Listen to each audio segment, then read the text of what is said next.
AP party, ఇటు Janasena party.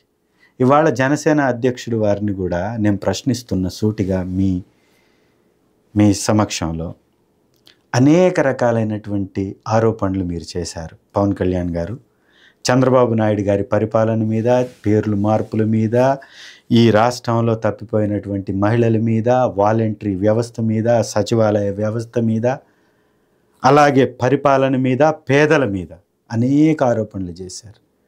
ఈరోజు మీకు ఒక పదవి ఇచ్చి మిమ్మల్ని వారి ప్రభుత్వంలో కూర్చోబెట్టినందుకు పేర్లు మారుస్తున్నా మాట్లాడట్లేదు, దాడులు చేస్తున్నా మాట్లాడట్లేదు, ఎవరికి సెక్యూరిటీ లేకపోయినా మాట్లాడట్లేదు, పథకాలు మీ యొక్క ముహూర్తాల కోసం దాదాపుగా 10 రోజులు వెయిట్ చేసి పిల్లలకి స్కూల్స్కి పంపుకునే పిల్లలకి డబ్బులు పడకపోయినా మీరు మాట్లాడట్లేదు.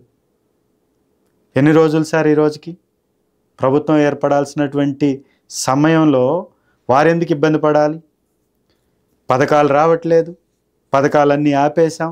గతంలో అయితే బటన్ నొక్కితే డైరెక్ట్ వారి అకౌంట్లో పడేది.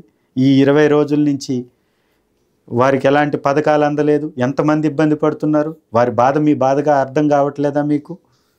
మరి మీరు ప్రభుత్వంలో లేనప్పుడు చెప్పినటువంటి మాటలన్నీ నీటి మూటలేనా?